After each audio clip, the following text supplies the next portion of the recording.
नमस्कार। आज हम एक दिलचस्प कहानी की गहराइयों में उतर रहे हैं। ये कहानी है रोमांस और रहस्य के ताने बाने से बुनी हुई। हमारे पास है दुर्जॉय दत्ता की किताब when I am with you का एक काफ़ी डिटेल्ड सारांश। और हमारा इरादा है कि इस कहानी के किरदारों, इसके मोड़ों और इसके जो गहरे संदेश हैं उनको थोड़ा खंगालें। तो इसमें क्या खास है? देखिए, कहानी शुरू होती है दो ऐसे लोगों से जो एक दूसरे से बिल्कुल अलग हैं। मतलब एक तरफ है एकदम नियम कायदों वाला लड़का और दूसरी तरफ एक बिंदास लड़की जो अपनी ही धुन में रहती है। लेकिन फिर कहानी में एक ट्विस्ट आता है, एक बड़ा मोड़ जो सब कुछ बदल देता है। तो चलिए इसी कहानी की परतों को खोलते हैं। शुरुआत करते हैं किरदारों से। पहला है वीर। सारांश के हिसाब से वो काफी सख्त मिजाज का है, परफेक्शनिस्ट। अपना नया रेस्टोरेंट खोला है उसने और बस उसे कामयाब बनाने में लगा है। उसके लिए नियम, अनुशासन ये सब बहुत जरूरी है। और फिर है अनुषा। वो वीर से एकदम उलट, बिंदास, बेफिक्र सी, जिंदगी को अपनी शर्तों पर जीने वाली, थोड़ी कह सकते हैं बागी तेवर वाली। उसे नियम वगैरह पसंद नहीं है, वो अपने रास्ते खुद बनाती है। किरदारों का ये कंट्रास्ट काफी जाना पहचाना सा लगता है ना? हाँ हाँ, बिल्कुल। और देखिए, ये किरदारों का विरोधाभास ही है जो कहानी के शुरुआती टकराव और बाद में जो आकर्षण पनपता है उन दोनों की जमीन तैयार करता है। ये ऑपोजिट्स अट्रैक्ट वाला फॉर्मूला तो कहानियों में खूब चलता है, क्योंकि इससे ड्रामा और केमिस्ट्री दोनों आसानी से बन जाते हैं। यहाँ ये देखना दिलचस्प होगा कि लेखक इसे कैसे नया बनाते हैं। क्या ये सिर्फ ऊपर ऊपर से अलग है या उनके अंदरूनी मूल्यों में भी कोई गहरा फर्क है जो आगे दिक्कत देगा? ये अच्छा सवाल है।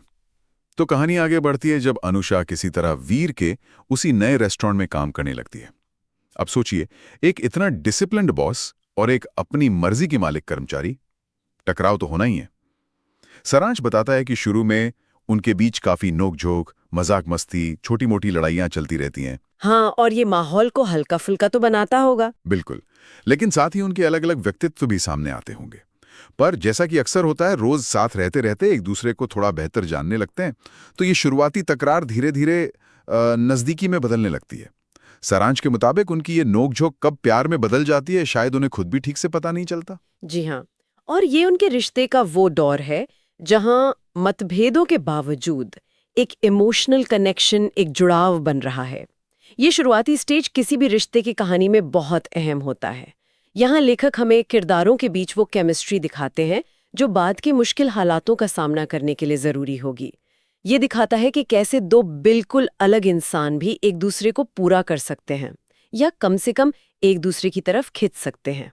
लेकिन ये जो शुरुआती आकर्षण होता है ना, ये अक्सर कहानी की असली जटिलताओं की बस एक शुरुआत होता है। सवाल ये उठता है कि क्या ये शुरुआती प्यार इतना मजबूत है कि आने वाली चुनौतियों का सामना कर सके? और यहीं पर कहानी एक बिल्कुल अनएक्सपेक्टेड, एक रोमांचक मोड़ लेती है। जब लगने लगता है कि भाई ये तो एक सीधी साधी लव स्टोरी है, तभी एक बड़ा राज सामने आता है। पता चलता है कि अनुषा की जिंदगी वो वैसी है ही नहीं जैसी दिखती है।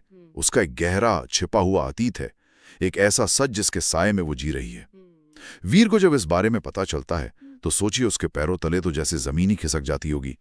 उसे मालूम होता है कि अनुषा की जिंदगी किसी तरह एक खतरनाक सीक्रेट मिशन से जुड़ी है। ये कोई छोटा मोटा राज नहीं है, ये कुछ ऐसा है जो उनकी जान को भी खतरे में डाल सकता है। सारांश में ऋषभ नाम के एक और मिस्टीरियस किरदार का भी जिक्र है। उसके आने से कहानी में सस्पेंस और थ्रिल वो और बढ़ जाता है। तो अचानक से ये प्यारी सी लव स्टोरी एक जासूसी थ्रिलर जैसी बन जाती है। अब वीर के सामने एक बहुत बड़ी मुश्किल खड़ी हो जाती है। वो उस लड़की से प्यार करता है, लेकिन अब उसे पता चलता है कि वो उसे पूरी तरह जानता ही नहीं था। क्या वो अनुषा पर भरोसा कर सकता है? क्या उसका प्यार इतना गहरा है कि वो उस खतरनाक सच को, या फिर ये राज उनके रिश्ते को हमेशा के लिए खत्म कर देगा? ये वो पॉइंट है जहां रिश्ता असली कसौटी पर कसा जाता है। बिल्कुल, ये कहानी का टर्निंग पॉइंट है। यहाँ सिर्फ किरदारों के बीच का रिश्ता ही नहीं बदलता, बल्कि पूरी कहानी का मूड, उसका मिजाज ही बदल जाता है। रोमांस की जगह अब सस्पेंस, खतरा और हाँ, भरोसे की टूटने का डर ले लेता है। अनुषा का अतीत और उसका मिशन, ये उनके प्यार के लिए सबसे बड़ी परीक्षा बन जाते हैं। अब बात सिर्फ फीलिंग्स की नहीं रहती, अब बात भरोसे की है। क्या वीर उस अनुषा पर भरोसा कर सकता है जिसका एक हिस्सा उससे छिपा हुआ था? और क्या अनुषा वीर पर इतना भरोसा कर पाएगी कि वो अपने मिशन और अतीत का सच उसे बता सके? यहाँ एक दिलचस्प सवाल ये भी उठता है कि क्या ये थ्रिलर वाला एंगल रोमांस को और मजबूत करता है या उसे कमजोर कर देता है? कुछ कहानियों में बाहर का खतरा किरदारों को और करीब ले आता है, जबकि कुछ में ये उनके बीच शक और दूरी पैदा कर देता है। सारांश जिस तरह से बताता है, लगता है कि यहाँ विश्वास का जो मुद्दा है वही मेन कॉन्फ्लिक्ट बन जाता है। किसी भी रिश्ते की नींव तो भरोसे पर ही टिकी होती है, और जब वो हिल जाती है तो सब कुछ बिखरने का डर रहता है। बिल्कुल सही कहा। और ये हमें कहानी के मुख्य विषयों यानी थीम्स पर लाता है जिनका जिक्र सारांश में है। सबसे बड़ा विषय तो जाहिर है प्यार और भरोसे की ताकत। क्या उनका प्यार इतना मजबूत है कि वो इस मुश्किल सच्चाई और आने वाले खतरों का सामना कर पाएं? दूसरा अहम विषय है आत्मसाक्षात्कार, मतलब खुद को पहचानना। शायद वीर को इस सिचुएशन से गुजरकर अपनी हिम्मत और प्यार की हदों को पहचानना पड़ता है, और अनुषा को अपने अतीत और आज के बीच एक बैलेंस बनाना सीखना पड़ता है। इसके साथ ही अतीत का सामना करना बनाम उससे भागते रहना भी एक बड़ी थीम है, खासकर अनुषा के किरदार के लिए। उसका जो सीक्रेट मिशन है वो शायद कहीं ना कहीं उसके अतीत से जुड़ा हो, और उसे ये तय करना है कि वो कब तक इससे भाग सकती है। सारांश में मेंटल हेल्थ और इमोशनल ट्रॉमा जैसे सेंसिटिव मुद्दों का भी इशारा है। हो सकता है अनुषा के अतीत में कुछ ऐसा हुआ हो जिसने उसे गहरा जख्म दिया है। हाँ, और उसका जो आज का व्यवहार है वो शायद उसी का नतीजा हो। और अगर हम इन थीम्स को कहानी के पूरे स्ट्रक्चर में देखें तो ये इसे सिर्फ एक हल्की फुल्की लव स्टोरी से कहीं ज्यादा गहरा बनाते हैं। अनुषा का अतीत, उसका मिशन और उससे जुड़े जो मुमकिन भावनात्मक आघात हैं, ये सब मिलकर उसके किरदार को बहुत कॉम्प्लेक्स बनाते हैं। वो सिर्फ एक बिंदास लड़की नहीं रह जाती, बल्कि एक ऐसी इंसान बन जाती है जो अपने अंदर के और बाहर के दोनों तरह के डीमन से लड़ रही है। ये अतीत का सामना करने और भावनात्मक आघात से उभरने जैसे विषयों को कहानी के सेंटर में ले आते हैं। वहीं दूसरी तरफ वीर का जो संघर्ष है वो प्यार और भरोसे की सीमाओं को परखता है। उसे ये तय करना है कि क्या वो उस इंसान से प्यार कर सकता है जिसकी सच्चाई आधी अधूरी है या जिसका अतीत खतरनाक है। क्या प्यार बिना शर्त होता है या उसकी भी कुछ हदें होती हैं? ये सवाल कहानी को नैतिक और भावनात्मक रूप से ज्यादा उलझा हुआ और सोचने पर मजबूर करने वाला बनाते हैं। सही बात है। ये सिर्फ रोमांस नहीं रह जाता, बल्कि इंसानी रिश्तों की जो पेचीदगियां हैं उन पर एक तरह की टिप्पणी बन जाती है। चलिए अब जरा सारांश के निष्कर्ष पर आते हैं। सारांश इस बात पर जोर देता है कि when I am with you सिर्फ एक रोमांटिक नॉवल नहीं है। इसमें भावनाओं की गहराई है, रहस्य का रोमांच है, और जिंदगी के जो मुश्किल हालात होते हैं, जो नैतिक दुविधाएं होती हैं, उनका चित्रण है। कहानी का सार शायद यही है कि सच्चा प्यार सिर्फ अच्छे वक्त में साथ रहना नहीं होता, बल्कि तब एक दूसरे का हाथ थामे रखना होता है जब हालात मुश्किल हों, जब भरोसे की परीक्षा हो रही हो और जब सच कड़वा लगे। सारांश ये भी कहता है कि ये किताब उन पाठकों को खास तौर पर पसंद आ सकती है जिन्हें ऐसी कहानियां अच्छी लगती हैं जहां रोमांस के साथ साथ सस्पेंस और थ्रिल का भी मजबूत एलिमेंट हो। ये उन लोगों के लिए है जो एक प्रेम कहानी में इमोशनल डेप्थ के साथ साथ कुछ अनएक्सपेक्टेड टर्न्स और एडवेंचर भी चाहते हैं। एक तरह का 2-in-1 पैकेज लगता है ये। हाँ बिल्कुल, कहानी का ये जो ड्यूअल नेचर है, रोमांस और थ्रिलर का मिक्सचर, वही इसकी खासियत लगती है। ये उन पाठकों को खींच सकता है जो दोनों जॉनरा पसंद करते हैं, लेकिन इस मिक्सचर को कामयाब बनाना राइटर के लिए एक चुनौती भी होती है। क्या रोमांस और थ्रिलर एक दूसरे को बैलेंस करते हैं या एक पहलू दूसरे पर हावी हो जाता है?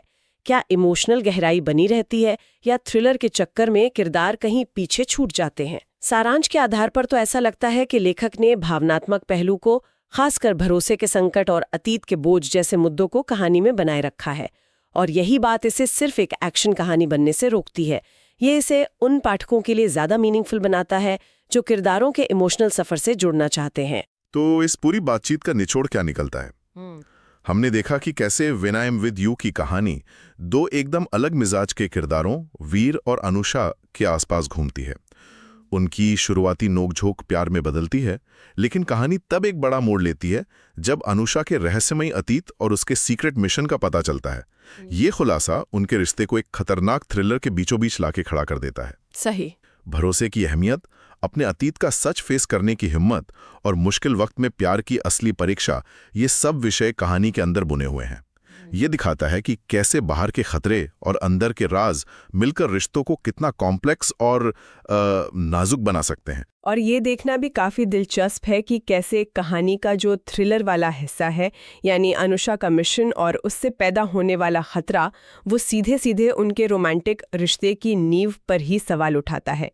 ये सिर्फ एक बाहरी चैलेंज नहीं है जिसे उन्हें मिलकर पार करना है, बल्कि ये उनके बीच के विश्वास, उनकी आपसी समझ और एक दूसरे के प्रति उनकी कमिटमेंट को भी टेस्ट करता है। क्या प्यार ऐसे माहौल में पनप सकता है जहां हर पल खतरा और धोखा मौजूद हो? कहानी शायद इसी सवाल का जवाब ढूंढने की कोशिश करती है। इस चर्चा के बाद एक सवाल मेरे जहन में आ रहा है, जिस पर शायद हमारे श्रोता भी सोचना चाहें। किसी रिश्ते में ज्यादा मुश्किल क्या होता है? अपने साथी के अतीत के किसी गहरे, शायद खतरनाक राज को जानने के बाद उस पर दोबारा पहले जैसा भरोसा कर पाना, या फिर उस इंसान के लिए जिसके पास वो राज है, अपने उस बोझ को उतार कर किसी के सामने पूरी तरह खुल जाना, अपनी पूरी सच्चाई बता देना? ये सोचने वाली बात है।